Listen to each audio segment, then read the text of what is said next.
ನಮಸ್ಕಾರಗಳು. ಪ್ರೀವಿಯಸ್ ವಿಡಿಯೋದಲ್ಲಿ ಪಿಗ್ಮಿ ಪ್ಯಾರಾಮೀಟರ್ನ ಹೇಗೆ ಸೆಟ್ ಮಾಡೋದನ್ನೋದನ್ನ ತಿಳಿಸ್ಕೊಡ್ಲಾಗಿತ್ತು. ಇವಾಗ ಪಿಗ್ಮಿ ಪೋರ್ಟಬಲ್ ಟೂಲ್ನ ಯೂಸ್ ಮಾಡಿ ಪಿಗ್ಮಿ ಬಲ್ಕ್ ಅಪ್ಲೋಡನ್ನು ಹೇಗೆ ಮಾಡಬೇಕನ್ನೋದನ್ನ ಹೇಳ್ಕೊಡ್ತಿದ್ದೀವಿ. ಆಲ್ರೆಡಿ ಎಲ್ಲ ಸೊಸೈಟಿಗಳಿಗೂ mail through pigmy portable file link ಬಂದಿರುತ್ತೆ, ಅದನ್ನು ಡೌನ್ಲೋಡ್ ಮಾಡ್ಕೊಂಡಿರ್ತೀರ. ಆ ಫೈಲಲ್ಲಿ ಏನಿರುತ್ತೆ ಅಂತ ಅಂದರೆ, ಮೊದಲನೇದಾಗಿ ಪಿಗ್ಮಿ ಟೆಂಪ್ಲೇಟ್ ಇರುತ್ತೆ. ಈ ಪಿಗ್ಮಿ ಟೆಂಪ್ಲೇಟ್ನ ಹೇಗೆ ರೆಡಿ ಮಾಡ್ಕೊಳ್ಳೋದು ಅಂತ ಅಂದರೆ, collection date, account number, collection amount ಇರುತ್ತೆ. ಆಲ್ರೆಡಿ ನೀವು ಯಾವ ಡೇಟಿಗೆ ಅಪ್ಲೋಡ್ ಮಾಡಬೇಕಾಗಿರುತ್ತಲ್ವ, ಆ ಡೇಟನ್ನು ಪಿಗ್ಮಿ ಎಕ್ಸೆಲ್ ಫೈಲ್ ನಿಮ್ಮ ಸೊಸೈಟಿ ಲೋಕಲ್ ಸಾಫ್ಟ್ವೇರಲ್ಲಿ ಇರೋದ್ರಿಂದ ಅದನ್ನು ಡೌನ್ಲೋಡ್ ಮಾಡ್ಕೋಬೇಕು. ಅಲ್ಲಿ ಡೌನ್ಲೋಡ್ ಮಾಡ್ಕೊಂಡಿರೋ ಡೇಟಾನ ಈ ಫೈಲಿಗೆ ಎಕ್ಸ್ಪ್ಲೋರ್ ಮಾಡಬೇಕು. ಪಿಗ್ಮಿ ಖಾತೆ ನಂಬರ್, ಅಕೌಂಟ್ ನಂಬರ್ ಅಂತ ಅಂದರೆ ನಿಮ್ಮ ಸೊಸೈಟಿ ಲೆವೆಲ್ದಲ್ಲಿ ಏನು ಅಕೌಂಟ್ ನಂಬರ್ ಕೊಟ್ಟಿರ್ತೀರಲ್ವ, DCT ಮಾಡಬೇಕಿದ್ರೆ, ಅಪ್ಲೋಡ್ ಮಾಡಬೇಕಿದ್ರೆ ಅದನ್ನು ಅಕೌಂಟ್ ನಂಬರಾಗಿ ಕನ್ಸಿಡರ್ ಮಾಡಿಕೊಂಡು, ಕಲೆಕ್ಷನ್ ಡೇಟ್ ಅಂತ ಅಂದರೆ ಯಾವ ದಿನಕ್ಕೆ ನೀವು ಅಪ್ಲೋಡ್ ಮಾಡಬೇಕು ಆ ದಿನಕ್ಕೆ ಕಲೆಕ್ಷನ್ ಡೇಟ್ ಹಾಕೋಬೇಕಾಗತ್ತೆ. ನಾವೀಗ ಏಪ್ರಿಲ್ 4 ಅಪ್ಲೋಡ್ ಮಾಡ್ತಿರೋದ್ರಿಂದ 4/4/2025 ಅಂತ ತೊಗೊಳ್ತಾ ಇದ್ದೀವಿ. ದೆನ್ ಕಲೆಕ್ಷನ್ ಅಮೌಂಟ್ ತೊಗೊಳ್ಬೇಕು.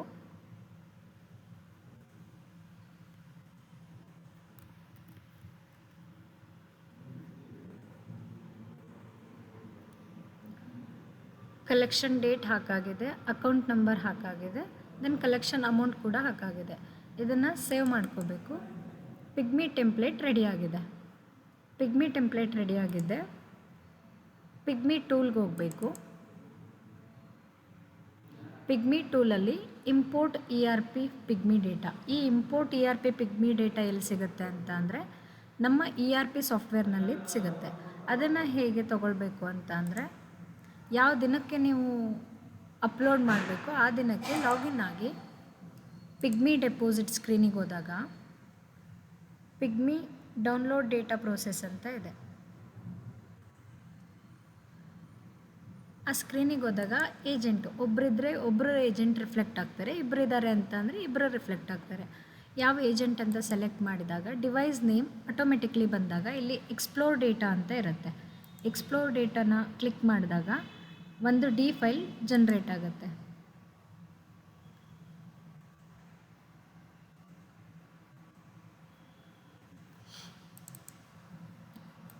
ಡೌನ್ಲೋಡಲ್ಲಿರುತ್ತೆ ಪ್ರತಿಯೊಂದು D ಫೈಲ್ ಕೂಡ ಡೌನ್ಲೋಡ್ ಆಗಿದೆ.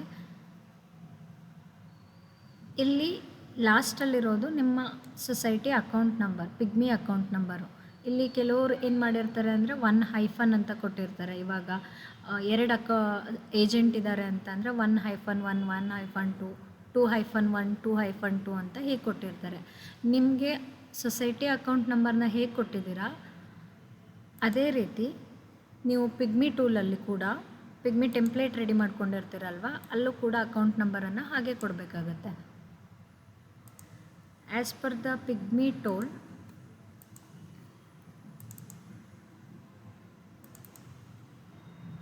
ಇಂಪೋರ್ಟ್ ERP ಪಿಗ್ಮಿ ಡೇಟಾ ಸಿಕ್ಕಿದೆ. ಫಸ್ಟ್ ಏನು ಮಾಡಬೇಕು ಅಂತ ಅಂದರೆ ಸೆಲೆಕ್ಟ್ ಮಾಡ್ಕೋಬೇಕು.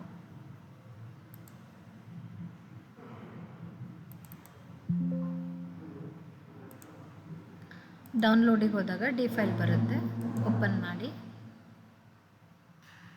ERP pigmy file imported successfully ಅಂತ ಬಂದಿದೆ. ಇಂಪೋರ್ಟ್ ಎಕ್ಸೆಲ್ ಫೈಲ್ ಅಂತ ಅಂದರೆ ನಿಮ್ಮ ಸೊಸೈಟಿಯ ಡೇಟಾನ ಆಲ್ರೆಡಿ ಪಿಗ್ಮಿ ಟೆಂಪ್ಲೇಟಲ್ಲಿ ರೆಡಿ ಮಾಡ್ಕೊಂಡಿರ್ತೀರ, ಆ ಪಿಗ್ಮಿ ಡೇಟಾನ ತೊಗೊಳ್ಬೇಕಾಗುತ್ತೆ.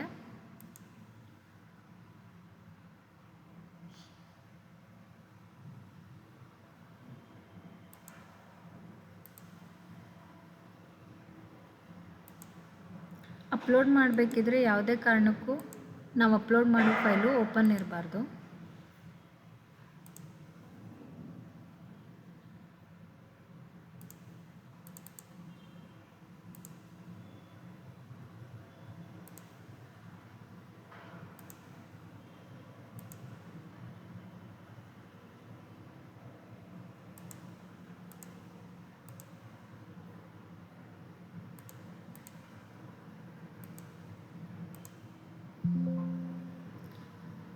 $21 rows ಇದೆ. ಪಿಗ್ಮಿ ಟೆಂಪ್ಲೇಟ್ ಸಕ್ಸಸ್ಫುಲಿ ಅಪ್ಲೋಡ್ ಅಂತ ಬಂದಿದೆ. ಪ್ರೋಸೆಸ್ ಡೇಟಾ ಎಕ್ಸೆಲ್ ಇಂಪೋರ್ಟ್ ಅಂತ ಥರ್ಡ್ ಮಾಡಬೇಕು. ಟೋಟಲ್ ಅಮೌಂಟ್ ಪ್ರೋಸೆಸ್ 5700 ಅಂತ ಬರ್ತಾ ಇದೆ. ಎಕ್ಸ್ಟ್ರಾಕ್ಟ್ ಮಿಸ್ಮ್ಯಾಚ್ಡ್, ಏನಾದರೂ ಮಿಸ್ಮ್ಯಾಚ್ಡ್ ಫೈಲ್ ಇದೆನಾ ಅಂತ ಸೆಲೆಕ್ಟ್ ಮಾಡ್ಕೋಬೇಕು. No Excel mismatch data found, ಏನಾದರೂ ಅವರು ಅಕೌಂಟ್ ನಂಬರು ERPದಲ್ಲಿ ಇಲ್ಲ ಅಂತ ಅಂದಾಗ ಮಿಸ್ಮ್ಯಾಚ್ಡಲ್ಲಿ ಬರುತ್ತೆ. ಎಲ್ಲ ಅಕೌಂಟ್ ನಂಬರ್ ಇದೆ ಅಂತ ಅಂದಾಗ ಮಿಸ್ಮ್ಯಾಚ್ಡಲ್ಲಿ ಬರೋದಿಲ್ಲ. ಆನಂತರ ಎಕ್ಸ್ಟ್ರಾಕ್ಟ್ ಕನ್ವರ್ಟೆಡ್ ಪಿಗ್ಮಿ ಫೈಲ್ ಮಾಡಿದಾಗ ಯಾವ ಡೇಟಿಂದ ಅಪ್ಲೋಡ್ ಮಾಡ್ತಿದ್ದೀರೋ ಅದನ್ನು ಮೆನ್ಷನ್ ಮಾಡಬೇಕಾಗತ್ತೆ. ನಾವು ಏಪ್ರಿಲ್ 4 ಅಪ್ಲೋಡ್ ಮಾಡ್ತಿರೋದ್ರಿಂದ 4/4/2025 ಅಂತ ಕೊಟ್ಟಿದ್ದೀವಿ. ಸೊ ಇವಾಗ ಯು ಫೈಲ್ ರೆಡಿಯಾಗಿದೆ. ಈ ಯು ಫೈಲನ್ನು ERP ಸಾಫ್ಟ್ವೇರ್ನಲ್ಲಿ ಹೋಗಿ ಪಿಗ್ಮಿ ಡೆಪಾಸಿಟ್ ಅಂತ ಇರುತ್ತೆ. ಪಿಗ್ಮಿ ಡೆಪಾಸಿಟಲ್ಲಿ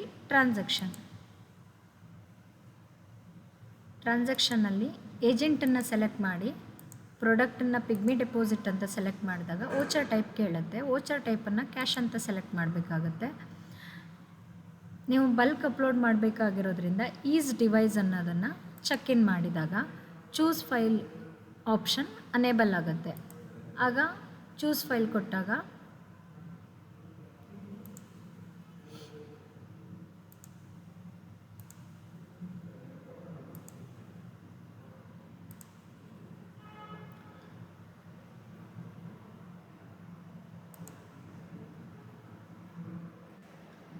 ಚೂಸ್ ಫೈಲ್ ಕೊಟ್ಟಿದ್ದೆ ನಿಮ್ಮದು ಯು ಫೈಲ್ ರೆಡಿಯಾಗಿರುತ್ತಲ್ಲ, ಆ ಯು ಫೈಲನ್ನು ಸೆಲೆಕ್ಟ್ ಮಾಡಿಕೊಂಡಾಗ ವೀವ್ ಅಂತ ಕೊಡಬೇಕಾಗತ್ತೆ. ವೀವ್ ಅಂತ ಕೊಟ್ಟಾಗ ಅದರಲ್ಲಿರೋ ಡೇಟಾ, ಪ್ರತಿಯೊಂದು ಡೇಟಾ ಕೂಡ ಇಲ್ಲಿ ಫೀಡ್ ಆಗುತ್ತೆ. ಅಕೌಂಟ್ ನಂಬರ್ ವಿತ್ ಅಮೌಂಟ್ ಎಷ್ಟು ಕಲೆಕ್ಟೆಡ್ ಆಗಿದೆ ಅನ್ನೋದು ಕೂಡ ಇಲ್ಲಿ ರಿಫ್ಲೆಕ್ಟ್ ಆಗುತ್ತೆ. ಒಂದು ಸರಿ ಚೆಕ್ ಮಾಡಿಕೊಂಡು ಕಲೆಕ್ಟೆಡ್ ಅಮೌಂಟಿಗೆ ಚೆಕ್ ಇನ್ ಮಾಡಿದಾಗ ಟೋಟಲ್ ಅಮೌಂಟ್ ತೋರಿಸುತ್ತೆ.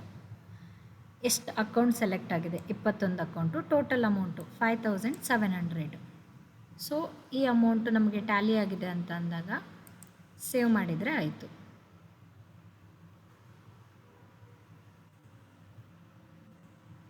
ಸೇವ್ ಮಾಡಿರೋದನ್ನು FASಗೆ ಹೋಗಿ ಪಾಸ್ ವೋಚರಲ್ಲಿ ಹೋದಾಗ ಯಾವ ಡೇಟಿಗೆ ಅಪ್ಲೋಡ್ ಮಾಡಿರ್ತೀರ ಆ ಡೇಟನ್ನು ಸೆಲೆಕ್ಟ್ ಮಾಡಿಕೊಂಡು ವ್ಯೂ ಕೊಟ್ಟಾಗ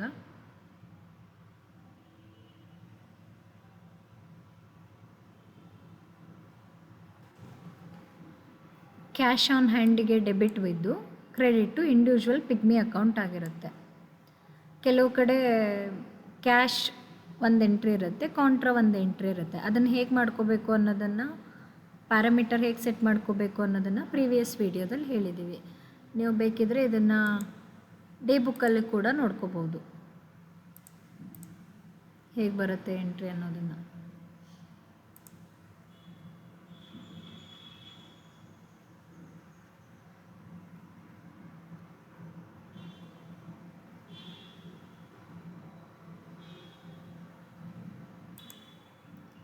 ಡೇ ಬುಕ್ಕಲ್ಲಿ ಬಂದಿದೆ ನೋಡಿ, pigmy deposit voucher number 55,700 cash on ಹ್ಯಾಂಡಿಗೆ ಡೆಬಿಟ್ ಆಗಿ ಇಂಡಿವಿಜುವಲ್ ಅಕೌಂಟಿಗೆ ಕ್ರೆಡಿಟ್ ಆಗಿದೆ. Thank you.